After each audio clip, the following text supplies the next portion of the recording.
नारायण नमस्कृत्य नरं चैव नरोत्तमं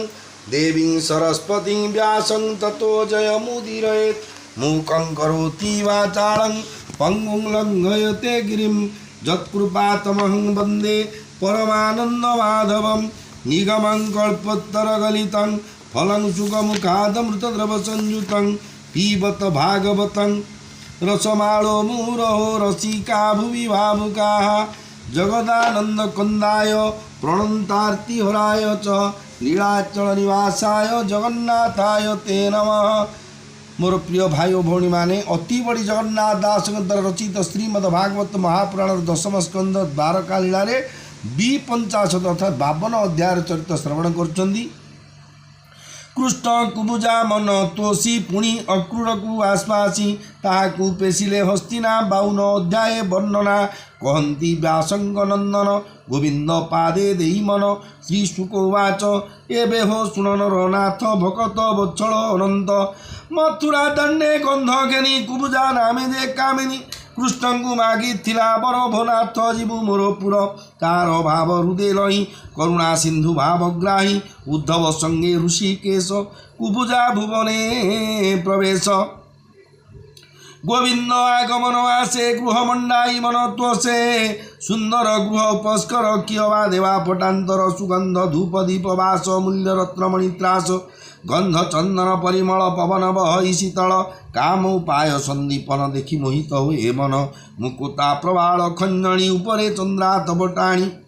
रत्न पल्यंके सेज पड़ा रत्न पादुका रत्न पीढ़ा सुगंध धूप थोई तले उपरे लंबे फूलमाळे कृष्ण आगम पथ चाहि कुबुजा देहे ज्ञान नाही निमिष जुग प्राय मणि रजनी दिवस नगणी हरिंकी निज द्वारे देखी सभ्रमे आसन उपेक्षी संगते घेनी सखी गण पूजिला गोविंद चरण रत्न पादुका तले थोई पादार्घ्य घेनी बंदाई एमंते कृष्ण को पूजिला उद्धव निकटे मिलिला विविध नाना उपहारे पूजिला उद्धव पयरे रत्न आसन तले थोई कुबुजा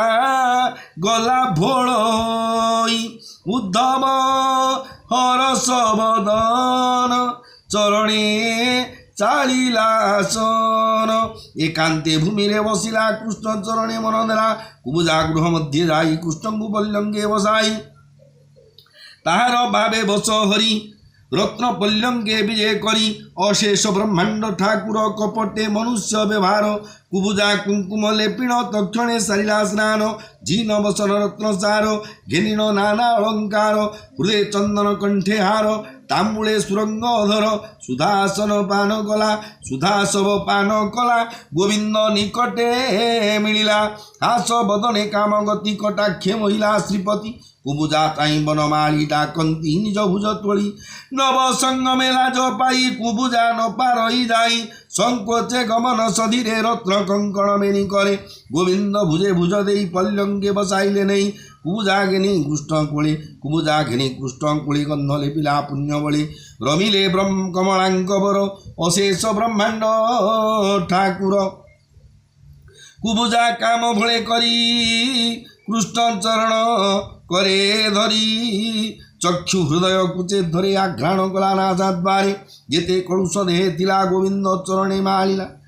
जेते कलुष देहे थिला गोविंद चरणे माजिला निर्भय बेनी भुज तोली हृदय लगाई बनमाली आनंद रूप भगवान निबिड़े कला लिंगन जन्म संचित पापवान जन्म संचित बहु पाप हेले छाड़िला मनुताप जे हरि कैवल्यनाथ लोड़ी न पारी मुनि संत जे हरि कैवल्यनाथ लोड़ी न पाती मुनि संत तांकु कुबुजा धरी कोले गंध लेपिला पुण्य बळे देख दुर्भाग्य फल तार कृष्ण को मागिला एबर भोनाथ रह किछि दिन तोष नहिला मोर मन पद्मलोचन तोर संगे क्रीड़ा करिबि नाना रंगे मुनि कहती राजा गो देख हो कुबुजार भाग्य शुणी सानंद गोपीनाथे तही रहिले दिना केते कामना पूर्ण करी तार तहु चलिले हे दामोदर अशेष सुख भोग देई उद्धव संगे भावग्राही प्रवेश आपणा मंदिर शुण हे कुबुजा व्यवहार प्रवेश आपणा मंदिर शुण हो कुबुजा व्यवहार दुर्लभ दार पाद सेवा लोड़ी न पांति सुर देवा ताहांकु तप फले पाई विषय सुख दे लोड़ई उचित मति बोली तारे पड़ई दुख अंधकारे अज्ञानी विप्र जगन्नाथ कहीं पाइब कृष्ण पथ शुणहु अभिमन्यु सुत मथुरापुरी जगन्नाथ रजनी अंते बने गुणी दया सागर चक्रपाणी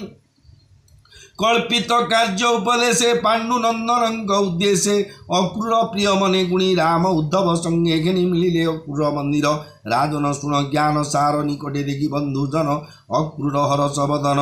आनंदे कृष्ण संग पाई निबिड़े आलिंगन दे पुलके अश्रु जल बहे प्रणाम कला कृष्ण पाए रामर पादे पुण पड़ी अक्रूर रहे कर जोड़ी राम गोविंद बंधु पणे न मिले अक्रूर चरणे अक्रूर निज घरे रही उत्तम आसने बसाई जानई पूजार विधान आनंद मने छन छन सुवर्ण पात्रे जल नहीं राम गोविंद पाद धोई पाद उदक शिरे घेनी भावे बुझिला चक्षुबेनी दिव्य वसन गंध माळे पूजिला मदन गोपाय मणिमुकुताहार रंगे मंडिला गोविंदं अंगे रामं कुतलालंकार भावे जोड़िला बेनी कर खटे बसाई दामोदर चरण चापई अक्रूर रामर पादे हस्त दे विश्वासी अक्रूर बोलई अक्रूर उवाच नाथ प्रभु नारायण शेष ब्रह्मांड कारण पापिष्ठ कंस जे विमलांबर कूले भाग्य थिला ताहार भये जदुवंश निश्चय पाउथिला त्रास ताहाकु बळे नाश कल बुड़िला कूल उद्धरिल ए कूल एबे तो बढ़िब बनी तले जस थिब तुम्भे दे प्रकृति पुरुष लीला ए संसारे प्रवेश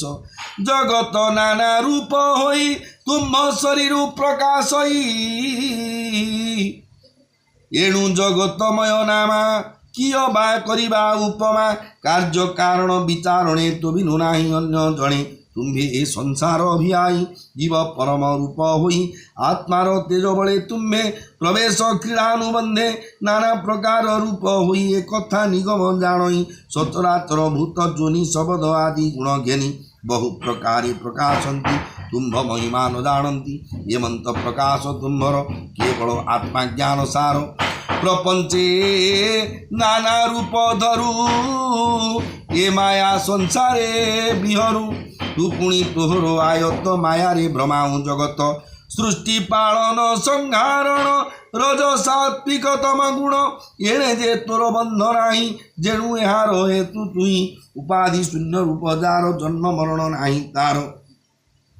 तरंग जिन्हे नाश जाई निश्चल भावे जल थाई गुण व्यवहार जार भेद तार दुख सुखे खेद अभेद आत्मा तू प्रत्यक्ष तोहर नाही बंध मुख्य नाही तोहर भिन्न भाव एणु के महिमा कहिब तोर वचन श्रुति गण संसार हितर कारण पाषाण्य निज बाद बळे वेद निंदन्ति जेते बेले तू नाथ सत्वगुण भजु पाषण्ड गर्भ हेले गंजु एवंत प्रभु नर हरि यादव वंशे अवतरी वसुदेवर घरे नाथ अंशे होइलु देहवंत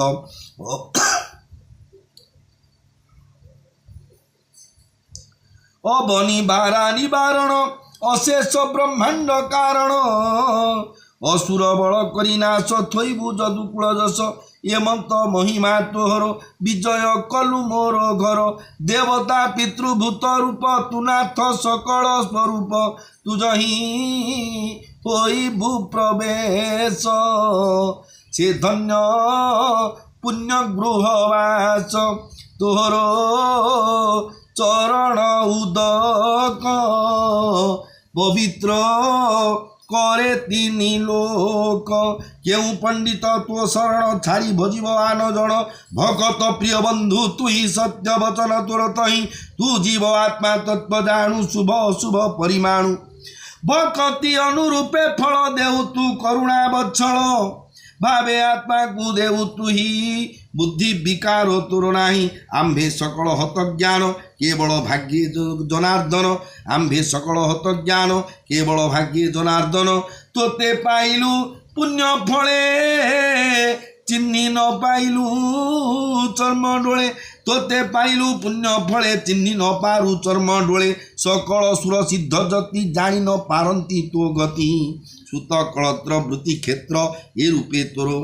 ସୁତ କଳତ୍ର ବନ୍ଧୁ ମିତ୍ର ଗୃହ ମନ୍ଦିର ବୃତ୍ତି କ୍ଷେତ୍ର ଏ ରୂପେ ତୋର ମାୟା ଫାନ୍ଦେ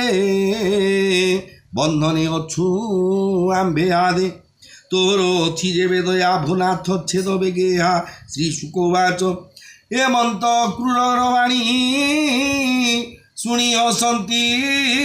ଚକ୍ରପାଣି ମୋହିଲେ ଅକ୍ରୂର ମନ କୋମଳ ଗଭୀର ବଚନ କହନ୍ତି ପ୍ରଭୁ ଭାବଗ୍ରାହୀ ମାୟା ମୋହନ ମୁଖେ ଚାହିଁ ଶ୍ରୀ ଭଗବାନ ବାଚ ତୁ ମୋର ଗୁରୁ ମିତ୍ର ଭ୍ରାତ ବାନ୍ଧବ ମଧ୍ୟ ତୁ ପୂଜିତ ଆମ୍ଭେ ତୋହର ପୁତ୍ର ଦୁଇ ତୋର ପୋଷଣେ ଆମ୍ଭ ଦେଇ ତୁମର ପାଦ ସେବା କରି